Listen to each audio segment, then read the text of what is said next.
Good evening everyone. शाम के सत्र में आप सबका स्वागत है। इस सत्र में हमारे साथ आज मिस्टर मुदित ठक्कर, फाउंडर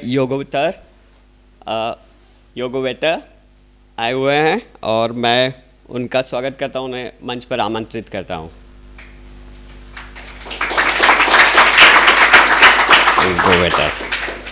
और मैं आपके परिचय के लिए धुले से मिसेस मेघना भामरे को आमंत्रित करता हूं। आप सभी को शुभ संध्या। श्री मुदित ठक्कर जी का परिचय और स्वागत करना मेरा सुखद सौभाग्य है। मुदित ठक्कर जी एक एडटेक स्टार्टअप यंगोवेटर के सीईओ और संस्थापक है। यंगोवेटर युवा अन्वेषकों और उद्यमियों के लिए का पहला मंच है जहां वे अपनी विचारों, जिज्ञासाओं को खुलकर अभिव्यक्त कर सकते हैं। रोबोटिक्स, 3D प्रिंटिंग, प्रोग्रामिंग भाषाएं, आर्टिफिशियल इंटेलिजेंस जैसे पाठ्यक्रमों के माध्यम से आपने नवाचार, रचनात्मक सोच, नेतृत्व पर पेशेवर टीम वर्क विषयों पर 20,000 छात्रों को प्रशिक्षित और प्रेरित किया है। आपने मध्य भारत में 100 से अधिक प्रतिष्ठित शैक्षणिक संगठनों में भाषण सत्र और कार्यशालाएं दी है। मुदित जी एक लाभकारी संस्था आंसर फाउंडेशन के अध्यक्ष भी है। यह संगठन प्रशिक्षण, नेटवर्किंग, प्रतियोगिताओं, इंटर्नशिप आदि के माध्यम से नौकरी जाने वालों और नियोक्तों के बीच अंतर को बांट रहा है।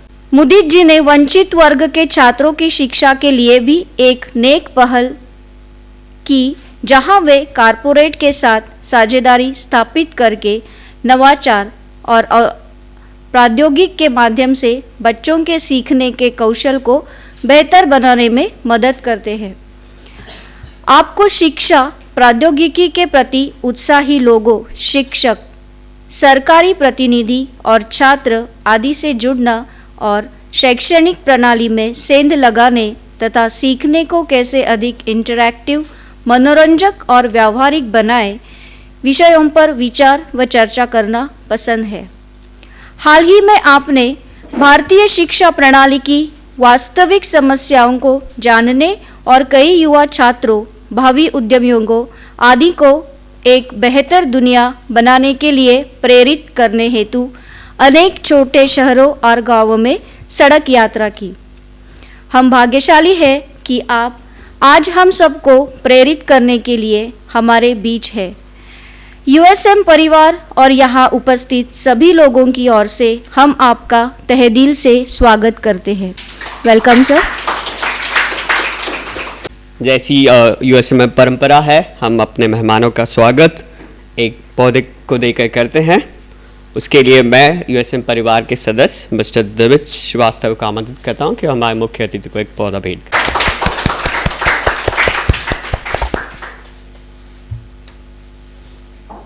Thank you. अब मैं हमारे आज के मुख्य अतिथि मिस्टर मुदित को आमंत्रित करता हूं कि वह हमें बोधित करें। Good evening everyone. मैं अपना उद्बोधन देने के पहले सबसे पहले धन्यवाद देना चाहूँगा आदरणीय फादर का और नीतू मैडम का कि वो मुझे इतना काबिल समझते हैं कि मैं एक बार नहीं दूसरी बार आपके सामने इसके पहले भी आप जैसी एक ऑडियंस जो देश के अलग किसी सिटी से आई थी, वहाँ उनके सामने बात करने का, अपने विचार रखने का मौका मिला था। आज फिर आपके सामने आने का मौका दिया है, उसके लिए तहे दिल से धन्यवाद देना चाहूँगा मैं यूनिवर्सल सॉलिडारिटी फाउंडेशन को, मूवमेंट को, जो बच्चों के चारित्रिक डेवलपमेंट के ऊपर काम करते हैं। आज की जो ये दुनिया है, जो हम जिसको देखते हैं, हम सोशल मीडिया के ज़माने में हैं, खूब सारी इन्फॉर्मेशन चाहते और अनचाहते हुए भी कंज्यूम कर रहे हैं। इन कंजम्पशन के अंदर हमारे अंदर जो विजडम है, जो डिसीजन लेने का पावर है, जिसको हम लोग विवेक बोलते हैं हिंदी में, वो धीरे धीरे ख़त्म होता जा रहा है। हम सिर्फ और सिर्फ कंज्यूमर ऑफ कंटेंट बनते जा रहे हैं। इसलिए आज हम इन्फ्लुएंसर्स, क्रिएटर्स, इन सब चीज़ों की बातचीत होती है हमारे सामने। बट इस पूरी घटनाक्रम के बीच में the most important thing that a student of your age should have is the wisdom. कुछ समय पहले मैं आज से 6-7 दिन पहले ही मैं दिल्ली के किसी एक प्रोग्राम में बैठा था। वहाँ पे यूनाइटेड स्टेट्स ऑफ अमेरिका के एक बहुत अच्छे विद्वान व्यक्ति आए और वो TCS में काम करते हैं और यूनाइटेड स्टेट्स को लीड करते हैं। तो हमारा विचार मंथन चल रहा था। चूँकि मैं रोबोटिक्स की फील्ड से आता हूँ तो लोग मुझसे रोबोटिक्स, आर्टिफिशियल इंटेलिजेंस, इन सब चीज़ों से संबंधित बातचीत करते हैं, वो भी टेक्नोलॉजी के लिए फॉर्चुनेटली। तो मेरे को उनसे क्वेश्चन पूछने का मौका मिला। तो मैंने उनसे बोला कि आप तो चूंकि यूएस में इतनी सारी टेक्नोलॉजीज को देख रहे हो, सब कुछ समझ रहे हो, आपको क्या लगता है कि आर्टिफिशियल इंटेलिजेंस जो है वो किस टाइप की चुनौतियां हमारे सामने लेके आ रहा है? तो उन्होंने एक बहुत सुंदर जवाब दिया जो कि शायद आप लोग के लिए एक इंपॉर्टेंट टेक अवे पॉइंट रहेगा आज की इस चर्चा का। The most important thing that is coming up after artificial intelligence is कि हमारा आर्टिफिशियल इंटेलिजेंस जो हमारे मोनोटोनस वर्क्स हैं, जो रेगुलर वर्क जो भी हम करते हैं, जो रिपीटेटिव टास्क हैं, वो सब चीजें खा जाएगा। बट वो काम नहीं खा पाएगा या वो काम नहीं कर सकता जो ह्यूमन के विजडम के आधारित है, जो हमारे इंट्यूशन पे काम करते हैं। हमारा इंट्यूशन काम करता है ना। और यहां पे ये जो पूरा ऑर्गेनाइजेशन है ये कहीं ना कहीं स्पिरिचुअलिटी की भी बात करता है। स्पिरिचुअलिटी के अंदर जब आप ध्यान, साधना, मेडिटेशन करते हैं तो हमारा इंट्यूशन, गट जो है वो बहुत स्ट्रांग होने लग जाता है। कभी कभी हम सबका काम करता है, बट जब हम उस आंतरिक स्थिति में जैसे जैसे अंदर घुसते हैं तो वो इंट्यूशन चमत्कारिक रूप से हमारे सामने काम करता है। और वही इंट्यूशन हमको ये बताता है कि ये काम करना है, ये काम नहीं करना है। आपने देखा होगा कि कई सारी सुगंध कई सारे लोगों को अच्छी लगती है, बट वही सुगंध किसी दूसरे व्यक्ति को अच्छी नहीं लगती। जैसे मुझे मेहंदी की सुगंध बिल्कुल पसंद नहीं है, वो घर में सब लोग लगाते हैं क्योंकि वो शायद मेरे सिस्टम के लिए सही नहीं है या मुझे समझ में नहीं आती वो। ऐसे ही हम लोग कई बार किसी व्यक्ति से मिलते हैं, बिना बात करे, सिर्फ उसके हाव भाव चीजों को देखते साथ ही हमको लगता है इसके साथ में दोस्ती नहीं करना, या इसके साथ में नहीं रहना, या इसके साथ में रहना। दोनों ही चीजें हमको समझ में आती है। ये कैसे होता है?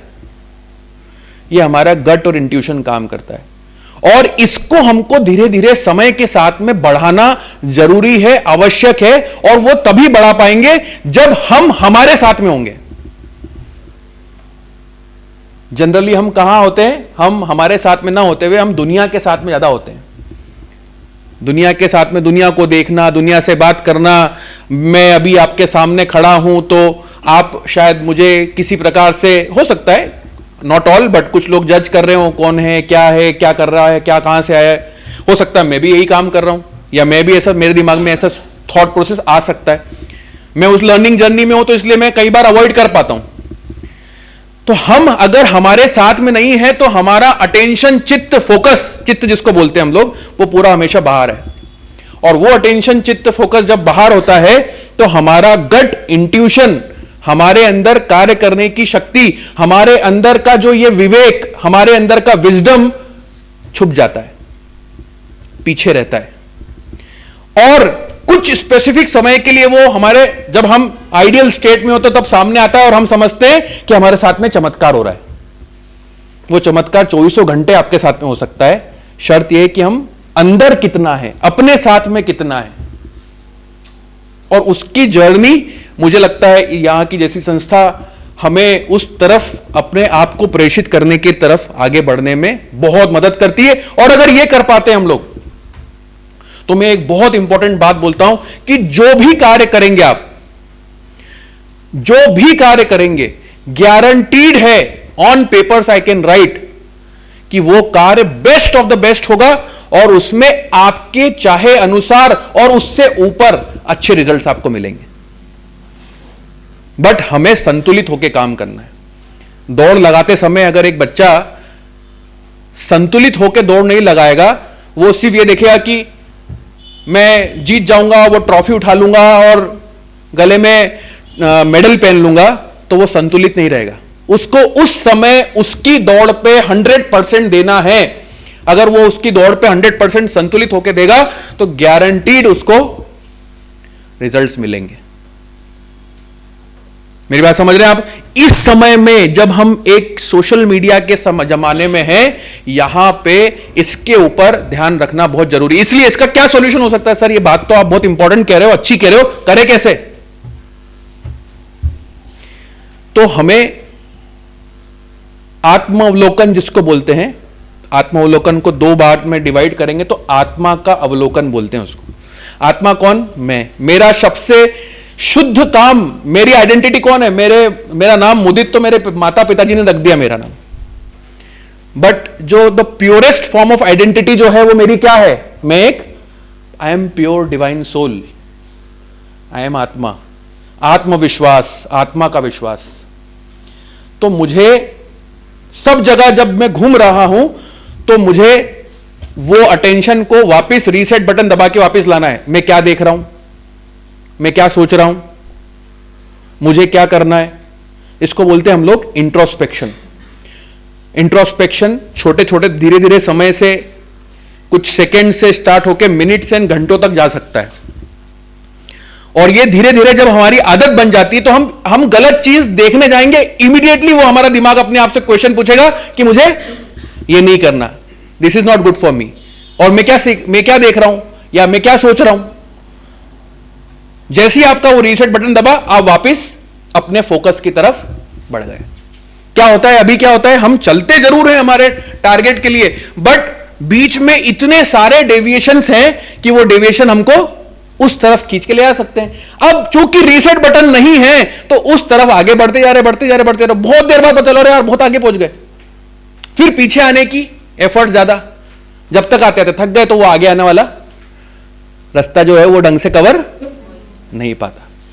जितना स्ट्रॉन्ग आपका रीसेट मैकेनिज्म होगा, आप गारंटीड अपने विजन की तरफ फोकस रूप से जाओगे।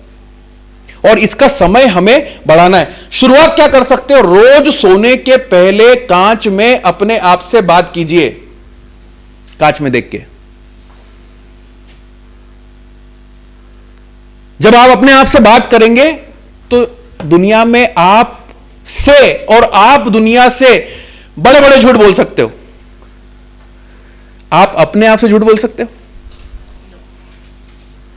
तो जब आप कांच में अपने आप से देख के बात करेंगे तो मुझे ऐसा लगता है कि वो आत्मावलोकन होगा। उसमें बहुत सारे पॉजिटिव्स निकलेंगे, बहुत सारे नेगेटिव्स निकलेंगे, और धीरे धीरे वो इंट्रोस्पेक्शन हमारे डे टू डे लाइफ का पार्ट बन जाएगा। वो सिर्फ रात में कांच के सामने खड़े होने वाला मैकेनिज्म नहीं रहेगा। आप यहां पे बैठे हैं, आप सामने बैठे हैं, किसी से बात कर रहे हैं, कोई ऐसी चर्चा चल रही है जहां पे आपका टाइम है, आपको फटाक से समझ में आएगा ये मेरे लिए नहीं है। विजडम आया, जैसे ही विजडम आया आप अपने आप वहां से निकल जाओगे, आपका इंट्यूशन काम करेगा। Got my point? There are 2-3 things that I wanted to share here. चूंकि मैं टेक्नोलॉजी की फील्ड से आता हूं तो लोग मुझे इनोवेशंस और इन सब चीजों के बारे में बात करते हैं।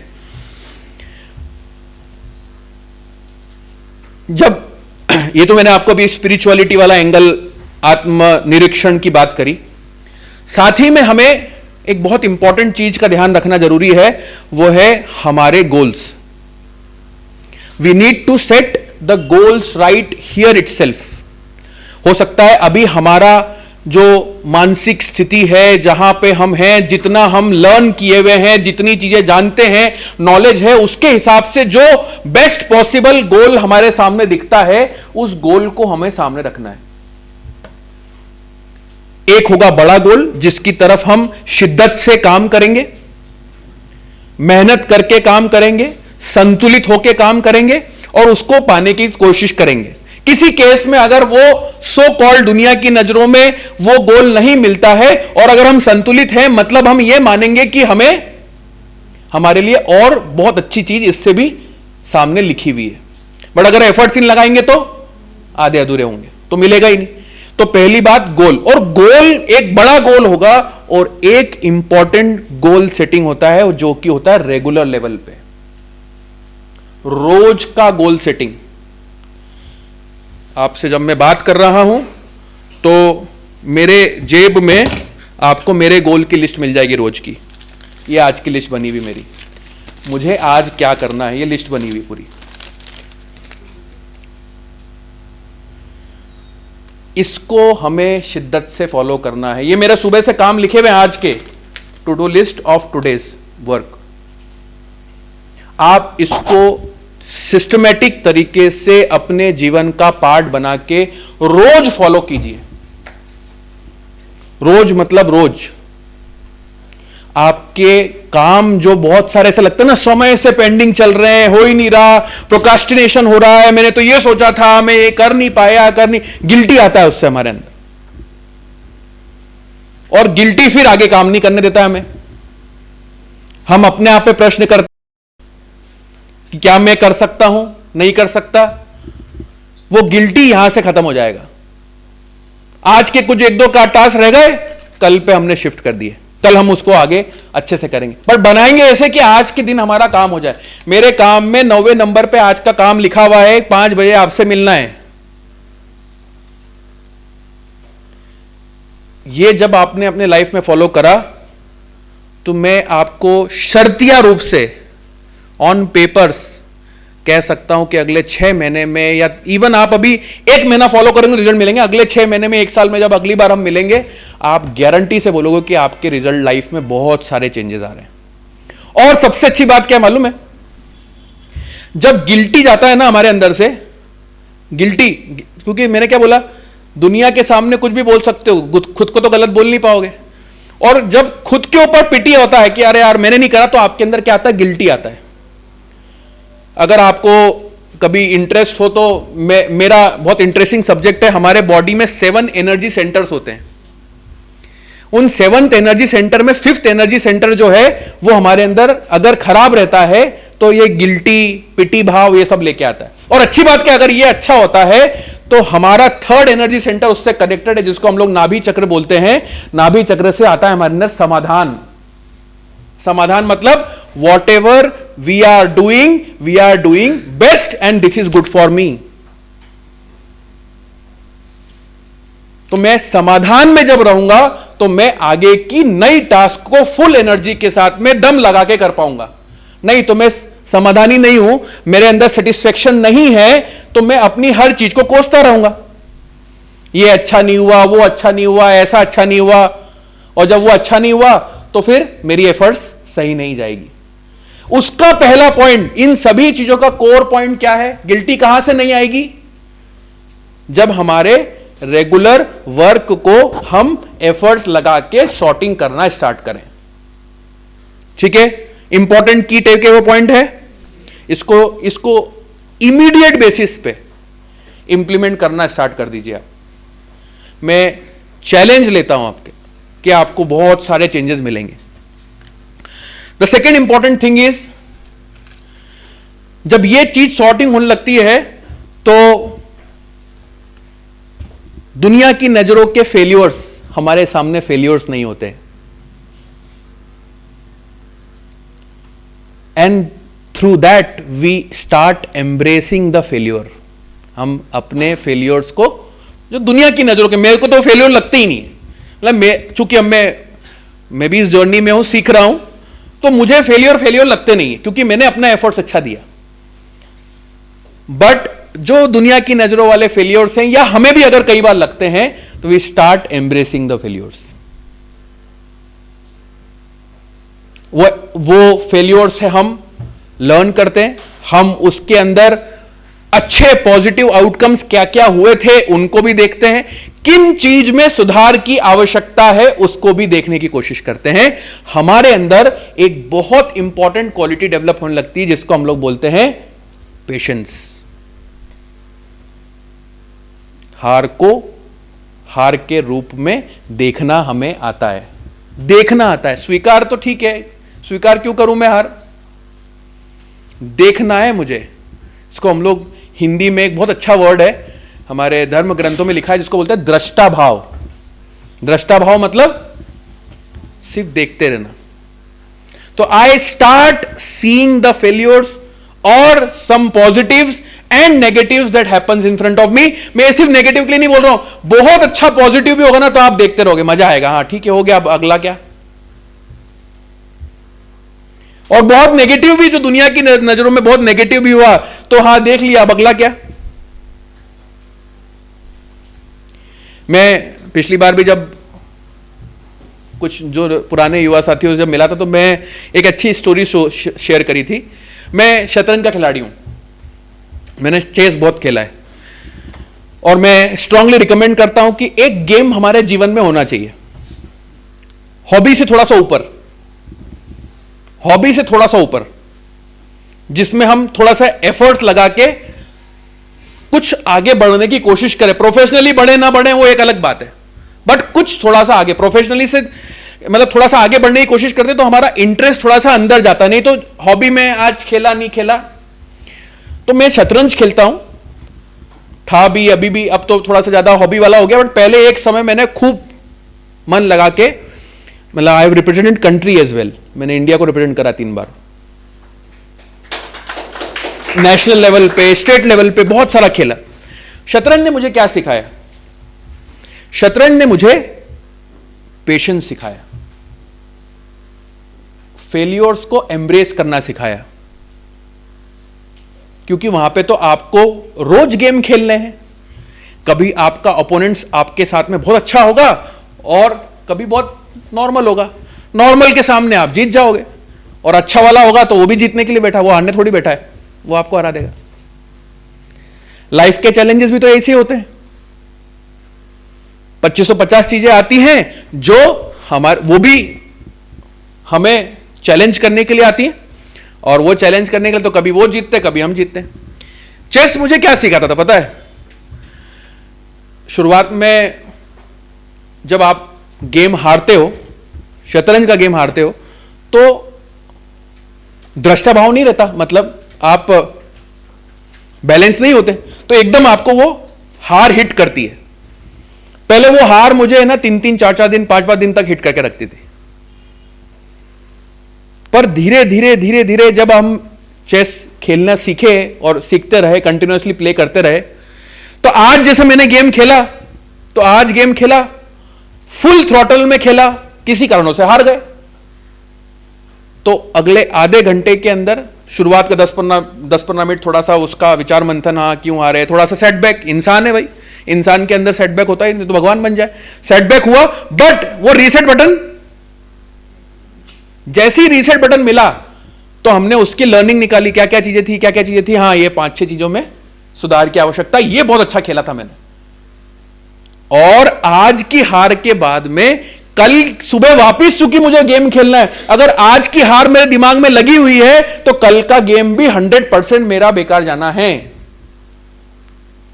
तो 8 दिन के 8 राउंड्स, इवन कई बार तो 8 दिन में 16 राउंड का टूर्नामेंट, सुबह एक खेलना है, शाम को एक खेलना है। जितनी जल्दी रीसेट बटन से आप बाहर आ सकते हो आप आओ और अगले गेम की तैयारी करो, उसमें फुल थ्रॉटल में तैयारी करो, उसमें बेस्ट दो। जीवन में भी यही होता है, पर हम क्या करते हैं, हम अपनी नेगेटिव्स को, हमारे सो कॉल्ड फेलियर्स को लंबे समय तक अटैच करके रखना चाहते हैं। वो जब अटैच रहता है तो हमारा बेस्ट जो है अगली चीजों के लिए नहीं आ पाता। जितना कम समय रहेगा उतना अगली चीज के लिए आप इमीडिएटली तैयार हो जाओगे। मतलब मेरे दिमाग में, and this makes you to be in present as well, आप प्रेजेंट में रहना स्टार्ट करते हो इससे, आप धीरे से, क्योंकि अगर आपने वो पास्ट नहीं भुलाया तो आप मतलब पास्ट में हो, मतलब जो आपका फेलियर अगर उसको नहीं भुलाया तो आप पास्ट में रह रहे हो। पास्ट से रहने से आपका प्रेजेंट तो कतई नहीं सुधर सकता, और फ्यूचर का जॉब करने से भी, क्योंकि वो तो हुआ ही नहीं अभी तक, तो पता ही नहीं हमको। तो जो बेस्ट है, जो डिविनिटी है, जो ईश्वरीय शक्ति है, वो कब मिलेगी? अभी, इस समय, प्रेजेंट में। तो जब प्रेजेंट में मिलती है तो हम अपने बेस्ट से बेस्ट वर्जन में अपना आउटपुट दे पाते हैं।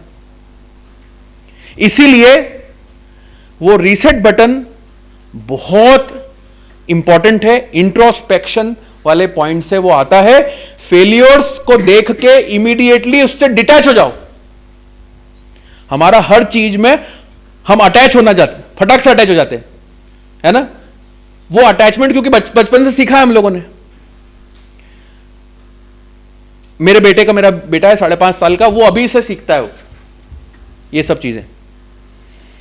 वो उसको we are trying to upbring him as a detached kid.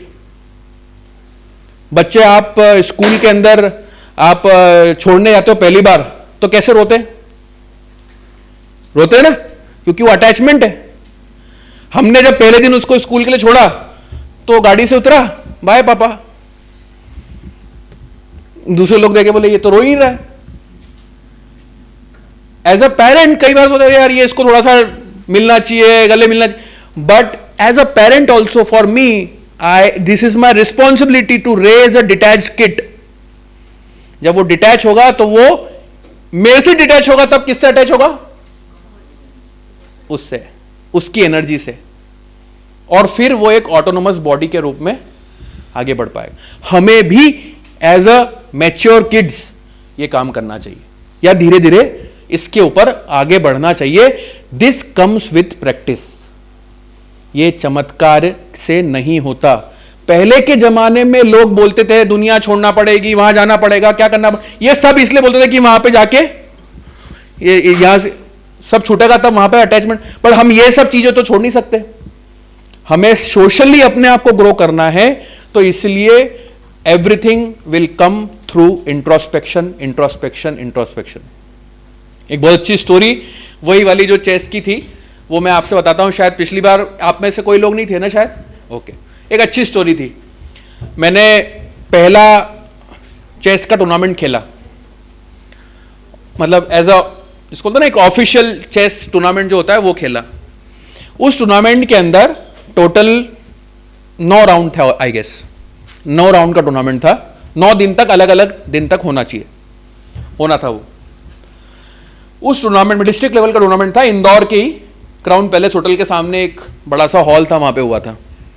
I was playing under 15, I guess 15 या 17 खेल रहा था मैं उसके अंदर। तो मुझे पहले टूर्नामेंट के अंदर जो टूर्नामेंट खत्म हो गया, मुझे 25 रुपए का इनाम मिला, 25 रुपीज का प्राइज मिला। And you will be amazed to know that वो 25 रुपए का इनाम क्यों मिला मुझे। 25 रुपए का इनाम मुझे इसलिए मिला क्योंकि मैंने वो 9 राउंड का पूरा की पूरा जो टूर्नामेंट था वो पूरा 9 राउंड खेला और 9 की 9 गेम हारा। 9 की 9 राउंड्स हारा, इसीलिए उन्होंने 25 रुपए का इनाम दिया। क्यों दिया? क्योंकि टूर्नामेंट ऑर्गेनाइजर्स जो हैं वो प्रायः हमेशा ये देखते हैं कि जैसे आप और हमारे साथ में भी ऐसे होता है ना, हमने पहला राउंड आपने खेला और हार गए, अब आप क्या करोगे? हिम्मत करके कल आओगे खेलने। कल फिर हार गए आप, तो फिर क्या करोगे?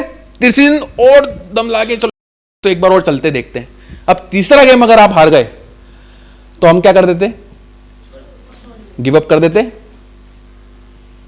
गिव अप कर देते और फिर नहीं जाते। तो टूर्नामेंट डायरेक्टर को यह समझ में आया है कि इसने गिव अप नहीं करा। और मेरे को क्या दिमाग में था, हमारे पिताजी ने हमको समझाया था, बेटा आप ये टूर्नामेंट में क्यों खेलने जा रहे हो? मैंने बोला I want to give my best. तो हमने एनरोल काहे के लिए किया है? 9 गेम खेलने के लिए इस टूर्नामेंट में एनरोल किया, जीतने के लिए एनरोल किया था क्या?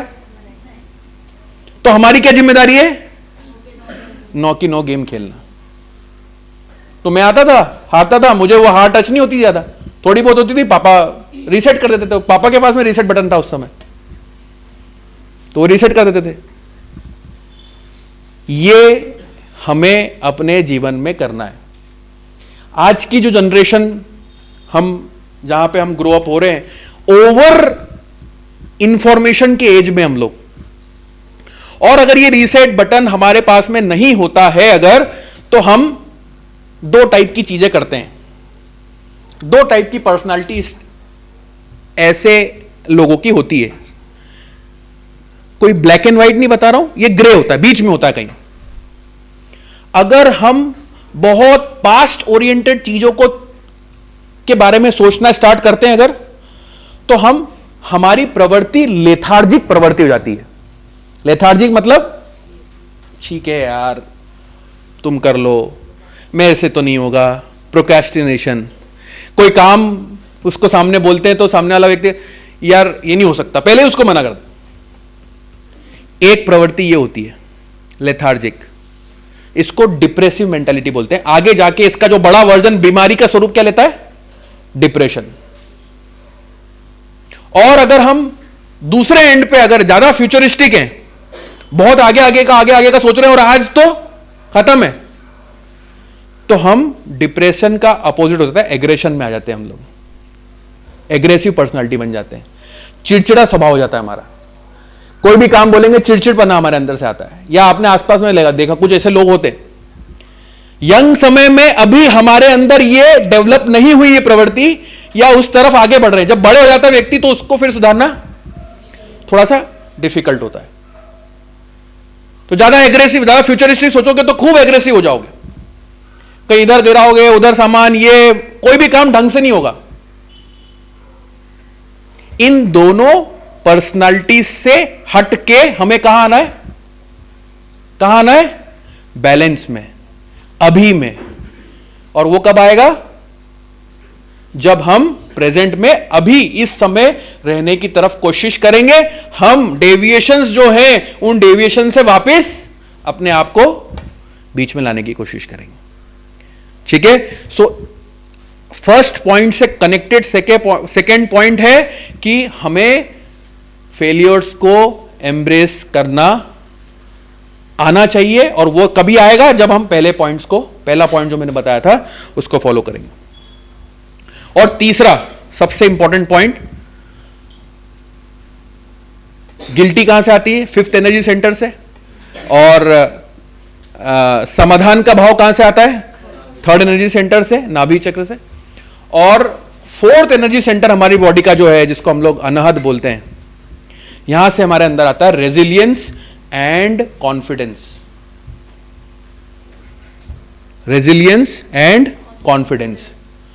आप जो कर रहे हो वो अच्छा है, इसका परम भाव हमारे अंदर होना, ये बहुत इंपॉर्टेंट है। अगर ये भाव हमारे अंदर नहीं होता है तो आपने देखा होगा कई सारे लोग एग्जाम के पहले खूब अच्छे से पढ़ाई करते हैं, मतलब घंटों घंटों पढ़ाई करते हैं, जैसे ही पेपर सामने आया सब गायब हो जाता है। हाँ? या आपको कोई अच्छी सी स्क्रिप्ट दी हुई और आपने बहुत तैयारी करी हुई है, सब कुछ करा, और इधर आके खड़ा किया और व्हाई इट हैपेंस? बिकॉज हमारे अंदर का कॉन्फिडेंस कम है। और वो कॉन्फिडेंस हमें डेवलप कब होगा? जब मैं ये बोलूंगा कि मैं एक संतुलित इंसान हूं, संतुलित मनुष्य हूं, मैं बैलेंस में हूं, जो मैं कर रहा हूं या कर रही हूं is the best thing that I am doing according to my thing. And nobody is perfect in this world, everybody is into the development phase. अगर कोई बोले कि मैं परफेक्ट हूं तो वो शायद उतना सही नहीं है। तो जब सभी अपने डेवलपमेंट स्टेज में हैं तो मैं भी वहीं पे हूं। वो जब थॉट आता है तो हम कॉन्फिडेंस हमारे अंदर धीरे धीरे प्लावित होना स्टार्ट होता है। ये जितनी भी चीजें मैं आपको बोल रहा हूं, this comes with small small baby steps that you take. This can not come overnight. एक दिन आया, चमत्कार हुआ, कॉन्फिडेंट, ये सब धीरे धीरे इस पे एफर्ट्स, धीरे धीरे छोटे छोटे एफर्ट्स लगा के, हमारी जो दिनचर्या है उसके अंदर एफर्ट लगा के हम उस तरफ आगे बढ़ सकते हैं। The most important core essence is self introspection. जब इंट्रोस्पेक्शन से प्रश्न जब तक नहीं करेंगे तो उत्तर कैसे मिलेगा? तो प्रश्न करना खुद से, खुद के लिए जरूरी है। जब प्रश्न करेंगे, सेल्फ इंट्रोस्पेक्शन करेंगे, उसी से ही आएगा सेल्फ रियलाइजेशन। ये रियलाइजेशन आएगा कि मैं हु आई एम, मैं कौन हूं, मुझे क्या काम करना है, मैं किस निश्चय के लिए, किस संकल्प के लिए आगे बढ़ रहा हूं। जब ये वापस आ गया तो चीजें धीरे धीरे धीरे धीरे धीरे धीरे अपने आप अलाइन होना स्टार्ट हो जाएगी। दुनिया की भाषा में लोग बोलेंगे कि इनके साथ में चमत्कार हो रहा है, मैजिक हो रहा है, बट वो मैजिक नहीं होगा, वो एक स्वयं से होने वाली घटना होगी। मेरी बात समझ रहे हैं आप? ठीक है। तो third important point was developing self belief and confidence. Got my point? तो मैं, चूंकि हमने अपनी बातों बातों में 3 एनर्जी सेंटर कवर कर दिए, तो मैं फटाफट सातों के बारे में एक इंपॉर्टेंट पॉइंट बताता हूं। पहला एनर्जी सेंटर हमारा होता है मूलाधार, जो हमारे अंदर अबोधिता लेके आता है, विजडम लेके आता है ना। अबोधिता मतलब बच्चों जैसा। बच्चे कैसे रहते हैं? बच्चों को आप अगर यहां पे खड़े होकर भी डांट दोगे तो क्या करेगा? थोड़ी देर के लिए वो डिस्टर्ब होगा, उधर गया, बाहर वापिस आया, वापिस अटैच हो जाएगा आपसे, मतलब वो भूल जाता है। अबोधिता है उसके अंदर, है ना। हमें वो अबोधिता हमारे अंदर डेवलप करना है, हमको पकड़ के नहीं रखनी चीजें, ठीक है। और वो मूलाधार चक्र से आती है। सेकेंड हमारे अंदर, सेकेंड एनर्जी सेंटर जो है हमारा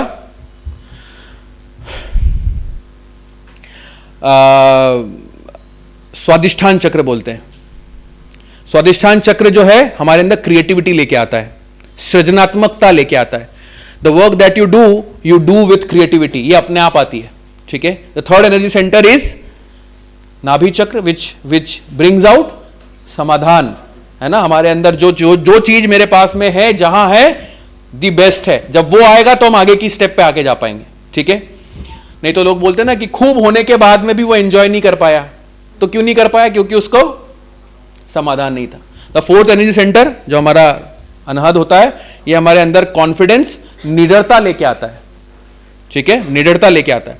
फिफ्थ एनर्जी सेंटर जो है हमारे अंदर कलेक्टिव की भावना लेके आता है। वी आर कलेक्टिव, हम इंडिविजुअली ग्रो नहीं कर सकते, हमें एक साथ मिलके ग्रो होना पड़ेगा।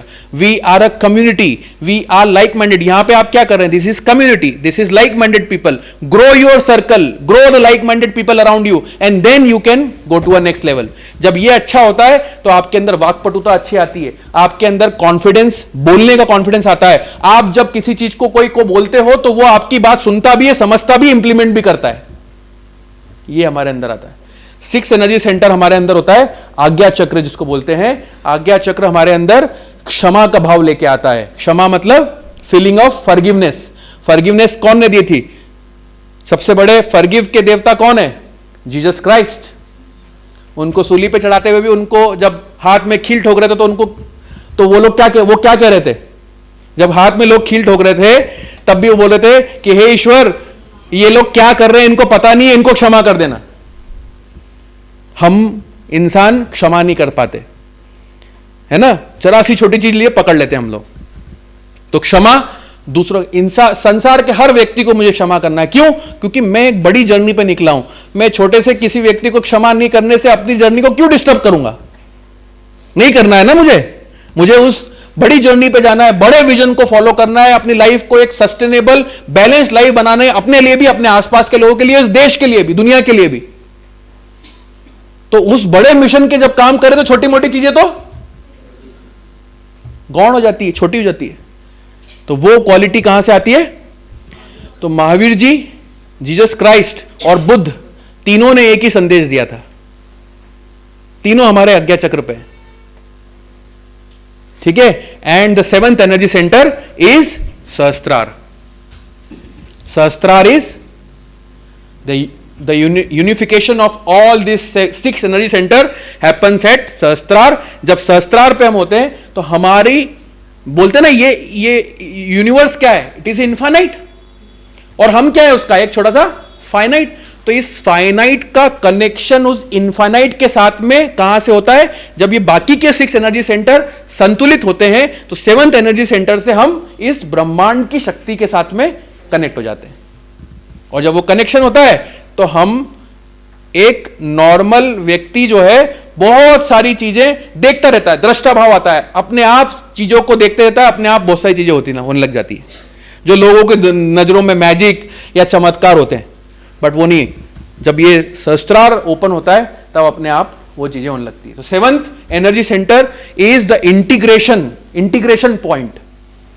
यहीं से ही हम, तो अगर ये कम रहता है, अगर ये इंटीग्रेशन नहीं है, ये कनेक्शन नहीं है, तो आप ये समझ लो एक फोन है, उस फोन के अंदर उठा होकर हम बात तो कर रहे हैं रोज, hello hello hello hello, SIM लगाई नहीं उसमें हमने, समझ रहे? ठीक है, ये सातों एनर्जी सेंटर्स जिसको हम लोग मेडिकल की भाषा में प्लेक्सस बोलते हैं, जब ये संतुलित होते हैं तो हम एक टोटल पर्सनालिटी बनते हैं। We become a total personality.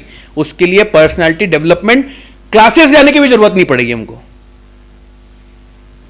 हमारी एक यूनिक आइडेंटिटी, पर्सनालिटी जो कि हमारे लिए भी अच्छी हो, हमारे आसपास के लोगों के लिए भी अच्छी हो, वो धीरे धीरे डेवलप होना स्टार्ट होती है। मैंने फिर बोला एक दिन में एक पॉइंट पे नहीं होगी, इट्स अ प्रोसेस। हाँ, you had been a very wonderful audience. जब ऑडियंस सुनती है, लिखती है, बातचीत करती है तो मजा आता है बात करने में। स्पीकर अपने हिसाब से बहुत सारी चीजें अपने आप स्वतः ही निकलती है। तो you had been a good audience. If you have any questions I will be more than happy to answer. Otherwise मैं जो बात करना चाह रहा था वो शायद आज की यहीं पे कंप्लीट करूंगा मैं। Any questions if you have? Yes yes please. As introduction given, you are currently a CEO of an organization. So every company or every running organization deals with failures. How did you overcome the same in your corporate life also? So,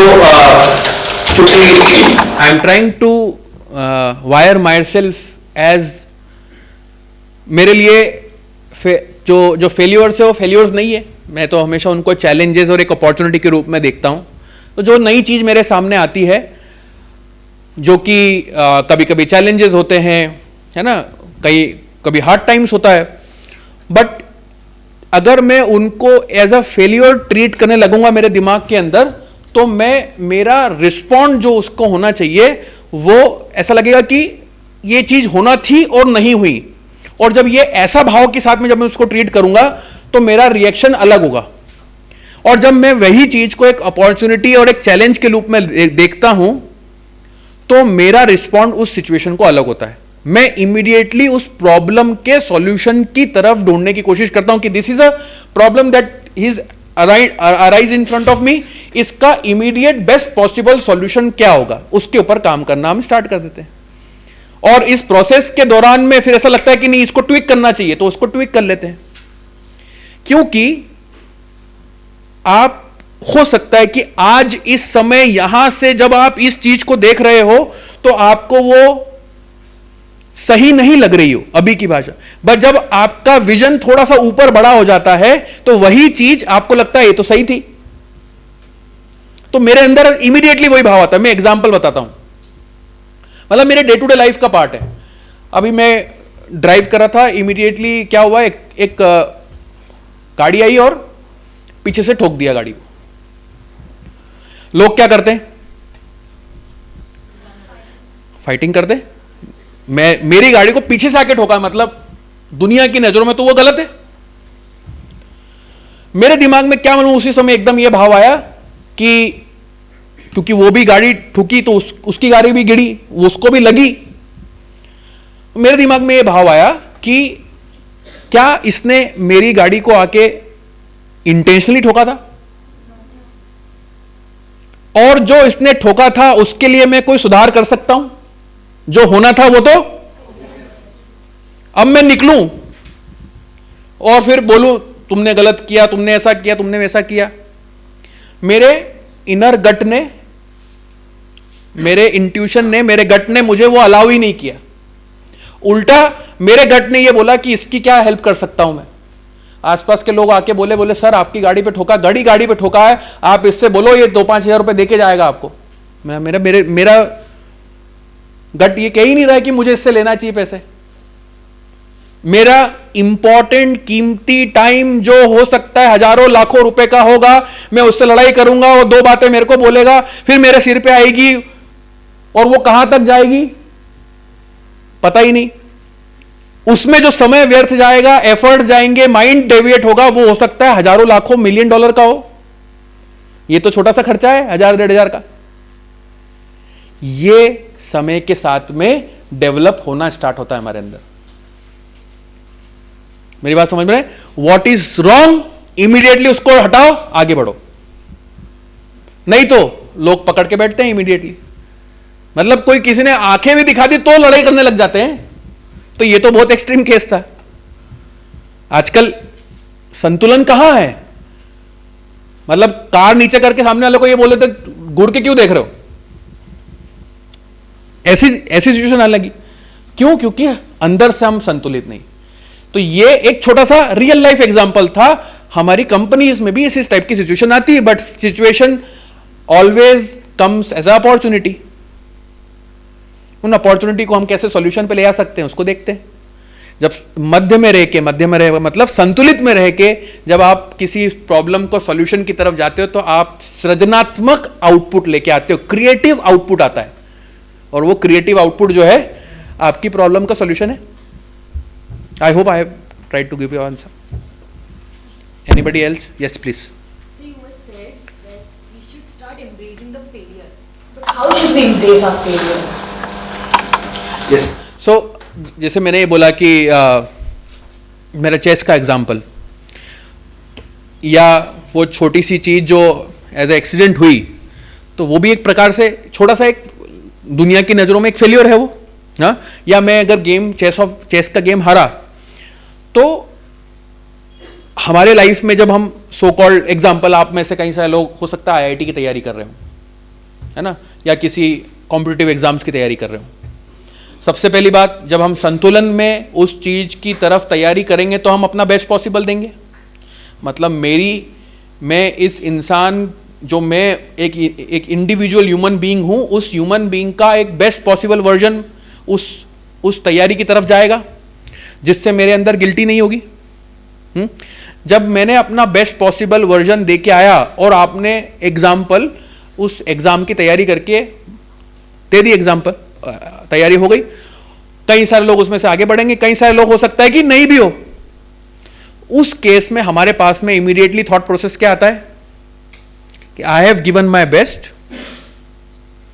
I think this field that, मैं अपनी छोटी सी बुद्धि से जो ये चीज को पाने के लिए सोच रहा था, ये मेरे लिए it is not for me. The divine energy has planned something better for me. मेरे लिए इससे कोई और अच्छी चीज है जो लिखी है, मुझे उसकी तरफ इमीडिएटली आगे बढ़ना है। ये फील एकदम इमीडिएटली आपके अंदर आने लग जाता है। और है ये फील नहीं है, दिस इज ट्रूथ।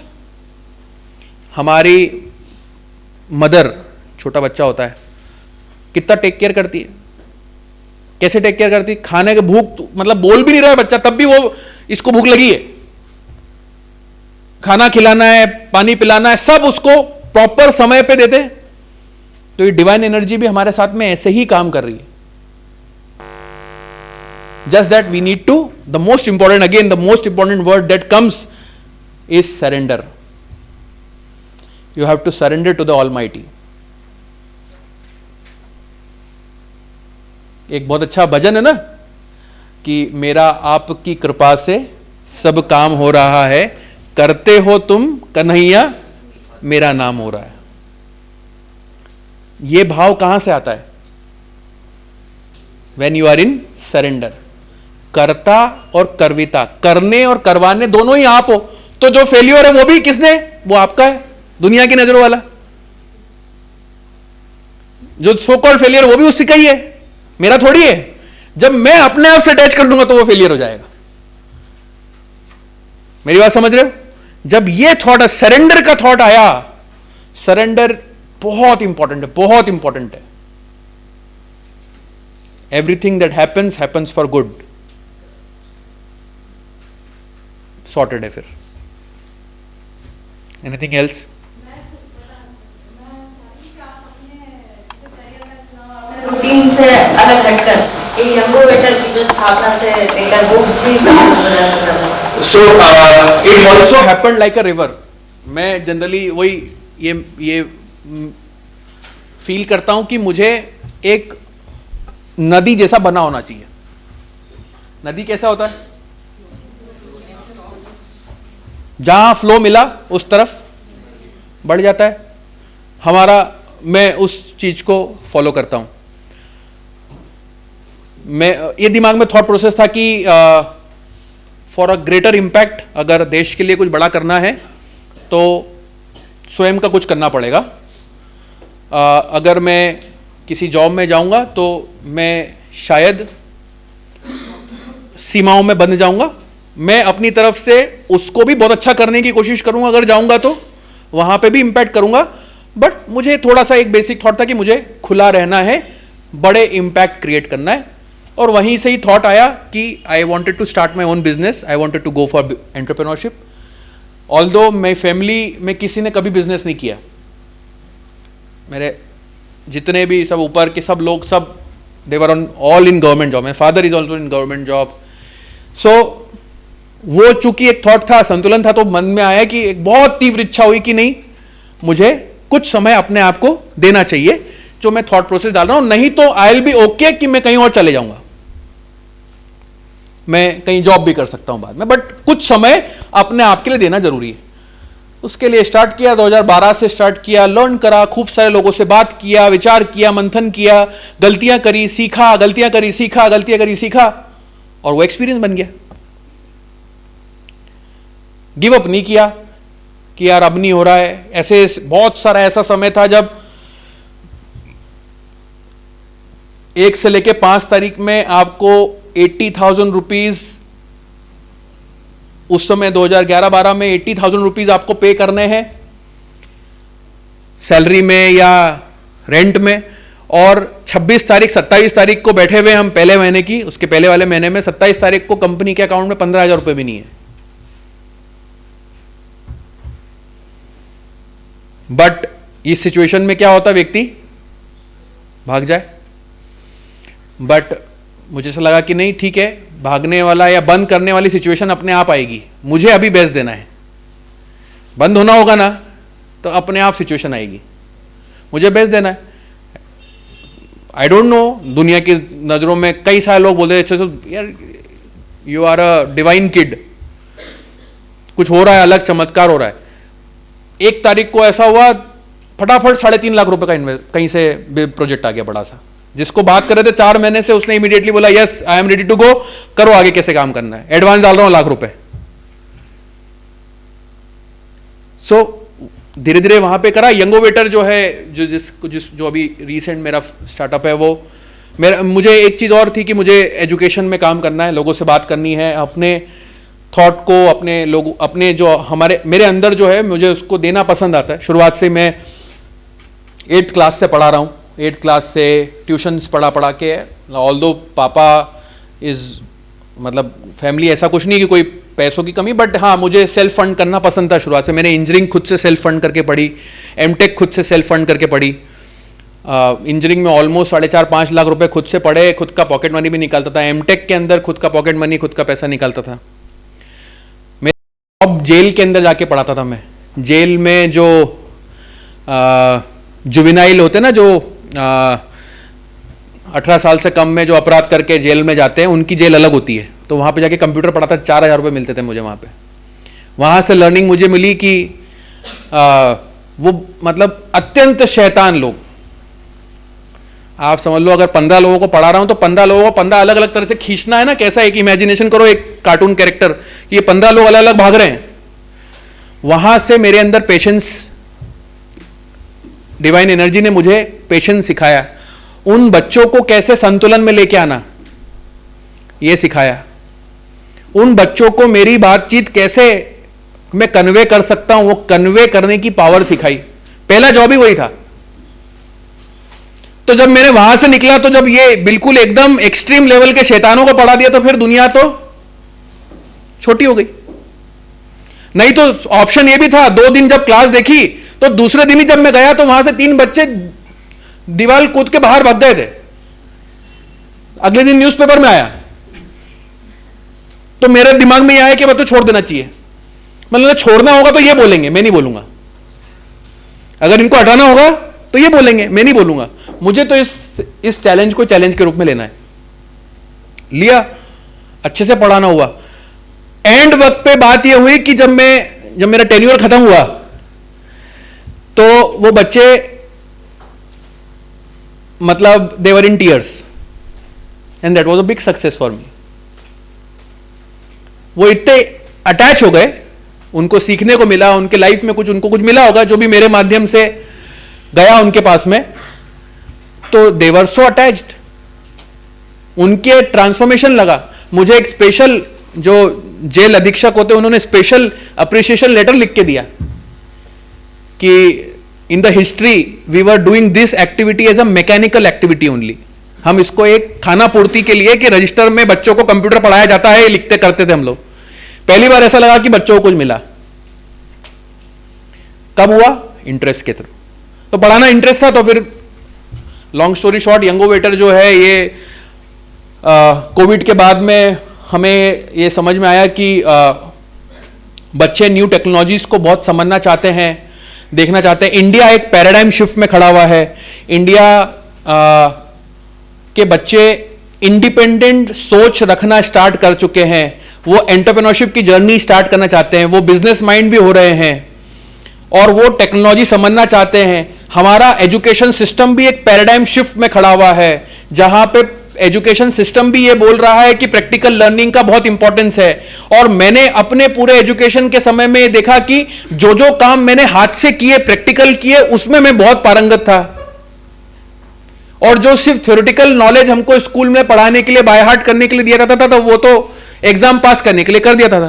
तो मन से ये इच्छा है कि नहीं, हमें कुछ ऐसा एक वेंचर तैयार करने की तरफ आगे बढ़ना चाहिए जो कि बच्चों को प्रैक्टिकल लर्निंग की तरफ एम्पावर करे, न्यू टेक्नोलॉजी से अवेयर करवाए, रोबोटिक्स, ड्रोन, 3D प्रिंटिंग। चूंकि मेरा वो इंटरेस्ट रहा है शुरुआत से, मैंने उसमें काम किया है, तो मैं ये सोचता था कि कुछ ऐसे तरीके से मैं बताऊं जहां पे बिल्कुल सरल शब्दों में बच्चों को जब मैं बताऊं तो बच्चे उसको सीखना स्टार्ट करें और प्रोजेक्ट बनाना स्टार्ट करें। इस पूरे घटनाक्रम में यह होगा कि बच्चों को यह सिग्नल जाएगा कि हां मैं कर सकता हूं या मैं कर सकती हूं। अगर यह कॉन्फिडेंस हमारे अंदर आता है कि मैं कर सकता हूं, कर सकती हूं, तो मैं इस चीज को नहीं, मैं दुनिया की कोई भी चीज को कर सकता हूं। तो मैंने सोचा कि मेरी जो फील्ड है रोबोटिक्स टेक्नोलॉजी, इस फील्ड से मैं बच्चों को यह फील दिलवाना चाहता हूं कि हां वो कर सकते हैं। तो हमने, और चूंकि कोविड के बाद में टेक्नोलॉजी का अवेयरनेस, एडाप्टेबिलिटी बच्चों की बहुत बढ़ चुकी थी। बच्चे मोबाइल फोन तो ऑलरेडी सब सीखते ही हैं। ऑनलाइन कोर्सेज के लिए बहुत सारे बच्चों ने इंक्वायर किया था। कई सारे ज्वाइन कर पाए थे, कई सारे ज्वाइन नहीं कर पाए थे। जो ज्वाइन कर पाए थे वो भी आधे अधूरे में थे, क्योंकि उनको टेस्ट दे दिया था, उसके बाद में काम खत्म।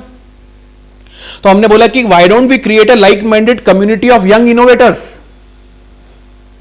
एक ऐसा संगठन बनाए जो यंग इनोवेशन की तरफ, इनोवेशन की तरफ आगे बढ़ना चाहता हो और यंग बच्चों का हो। तो उसी के लिए हमने फिर यंगोवेटर बना दिया, यंग इनोवेटर्स की कम्युनिटी। तो हम टेक्नोलॉजी के साथ में बच्चों को यह भी कोशिश करते हैं कि वो अपने वेंचर्स स्टार्ट कर सकें, irrespective of which background that you are coming from. आप रिच हो, आप नहीं हो, कोई फर्क नहीं पड़ता। आप एक अच्छा इंपॉर्टेंट आइडिया आपके दिमाग में हो या नहीं भी हो, तो कुछ अच्छा करने की इच्छा हो। अगर सिर्फ बेसिक ये बात है कि हां मैं कुछ सीखना चाहता हूं, चाहती हूं, तो हम कोशिश कर रहे हैं वो लर्न करने का कि एक ऐसा एटमॉस्फेयर बने कि वो एटमॉस्फेयर के अंदर आए, वो इकोसिस्टम में बच्चा आए, तो वो इनोवेशन की तरफ आगे बढ़े और अपने खुद के वेंचर स्टार्ट कर सके, एंटरप्रेन्योरशिप की तरफ आगे बढ़े। या तो दुनिया को वो वेंचर बना के दुनिया को जॉब देगा, या नहीं तो वो जहां जाएगा वहां पे एक आइडियल एम्प्लॉय के रूप में काम करेगा। इस उद्देश्य के साथ में नींव रखी। सीख रहे हैं, रोज बच्चों से मिलते हैं, बात करते हैं, उनकी चीजों को समझते हैं, उनसे बात करते हैं। बहुत सारे अच्छी सक्सेस स्टोरीज निकल रही हैं। अभी हमारे यहां पे ऑलमोस्ट 5 बच्चों ने पेटेंट्स अप्लाई करे खुद के। उन पेटेंट्स की क्यूमुलेटिव वर्थ है 2.5 करोड़ रुपीस। अभी हमारे यहाँ के बच्चे नेशनल इंटरनेशनल लेवल के कॉम्पिटिशन में पार्टिसिपेट करने जाते हैं। हमारे यहाँ का बच्चा अभी इंटरनेशनल रोबोटिक्स ओलंपियाड में एस्टोनिया में पार्टिसिपेट करने गया। इंदौर में उनके फादर ऑटो चालक हैं, ऑटो चलाते हैं। उससे कोई फ़र्क नहीं पड़ता, फ़र्क ये पड़ता है कि उसके अंदर इंटरेस्ट था और वो एस्टोनिया में वर्ल्ड रोबोटिक्स ओलंपियाड में पार्टिसिपेट करने गया। आज आप और हम जिस दिन बात कर रहे हैं, आज हमारे 7 बच्चे IIT बॉम्बे में टेक फेस्ट हो रहा है, आप सर्च कीजिएगा टेक फेस्ट, जो वर्ल्ड एशिया का सबसे बड़ा टेक फेस्ट होता है, उसमें स्कूल के बच्चे पार्टिसिपेट करने गए। हमारे बच्चों को फंडिंग मिल रही है गवर्नमेंट की तरफ से। एक बच्चा है, उसको 40 लाख रुपए की फंडिंग हम दिलवा रहे हैं अपोलो ग्रुप की तरफ से। उसने कैंसर सेल डिटेक्शन का प्रोजेक्ट बनाया है। हमारा एक बच्चा है जो ड्रोन बनाया है, जिसने उड़ते हुए माइन डिटेक्ट कर लेता है, ज़मीन के अंदर माइंस बिछी है कि नहीं। हमने इस आइडिया को छत्तीसगढ़ गवर्नमेंट को प्रेजेंट किया। छत्तीसगढ़ गवर्नमेंट 4.5 करोड़ रुपए की मैन्युफैक्चरिंग कैपेसिटी लगा के दे रही है उसको। 9th क्लास का बच्चा है, इंदौर का है। 4.5 CR का एक मैन्युफैक्चरिंग प्लांट लगा के दे रही है। Many such stories. मुझे लगता है अगले 3-4 साल में हम ये प्रूफ करने की तरफ आगे बढ़ेंगे कि innovation and doing something great does not depend upon any as और डिग्री। आप डिग्री करो या मत करो, आपके ऊपर है, बट अगर आपको अच्छा करना है तो एक ऐसा सिस्टम बने जो उसको आगे लेके जाए। इसी की तरफ काम कर रहे हैं हम लोग के। अलग अलग देश दुनिया में लैब खोल रहे हैं हम लोग, इनोवेशन लैब्स हैं अलग अलग जगहों पे। इंदौर में लैब है एक, यहीं पे आपके पास निपानिया में ही है, फिर उधर जमशेदपुर में है, चंडीगढ़ में है, हैदराबाद में है। कोशिश कर रहे हैं कि कम समय में हम लोग को गवर्नमेंट ऑफ इंडिया ने फंड किया है, IIT रोपर ने फंडिंग दिया है, इस आइडिया को प्रेजेंट कर पाए कि इतने सारे यंग बच्चे जिनको हम ट्रांसफॉर्म करने की इच्छा रखते हैं और थोड़े थोड़े हो भी रहे हैं, तो वो आइडिया उनको पसंद आया। तो वर्ल्ड की सबसे बड़ी स्टेम की ऑर्गेनाइजेशन है STEM.org, उन्होंने हमको एक्रेडिएशन दिया है। हमको रोपर, IIT रोपर ने एक्रेडिएशन दिया, IIT इंदौर हमको एक्रेडिएशन दे रहा है। तो कोशिश कर रहे हैं हम वो एक ट्रेडिशनल ढर्रा पैटर्न जो चलता है ना कि Tier 2 का बच्चा नहीं कर सकता, Tier 3 का बच्चा नहीं कर सकता, तो हम बोलते हैं कि हम करवा देंगे या हम कोशिश करेंगे। मैं अहंकार में नहीं बोलना चाहता, बट हाँ, ऐसा प्रोसेस बने जो उस प्रोसेस के अंदर जब निकल जाए तो वो एक इनोवेशन की तरफ आगे बढ़ा। I hope. Thank you. Anybody else? तो मैं अपनी वाणी को यहीं विराम देता हूं। आप बहुत अच्छे श्रोता थे। श्रोता अच्छा होते हैं तभी वक्ता अपनी बात निकाल पाता है। Kudos for being so patient audience. Thank you very much. Thank you sir, अपनी कहानी हमारे साथ शेयर करने के लिए। आपका जीवन एक उदाहरण है कि कैसे तकनीक और आध्यात्मिकता के साथ संतुलित जीवन जिया जा सकता है। अब मैं वोट ऑफ थैंक्स के लिए मिस रेशमा उमरे, प्रेरणा सिविल सोसाइटी को आमंत्रित करता हूँ। सभी को मेरा नमस्ते। मैं यहाँ उपस्थित आज के हमारे मुख्य अतिथि मुदित ठक्कर जी का धन्यवाद करती हूँ, जो आपने इतने अच्छे प्रेरणादायक शब्दों के साथ हमें प्रेरित किया। धन्यवाद सर। और साथ ही यहाँ उपस्थित आप सभी का भी मैं धन्यवाद करती हूँ।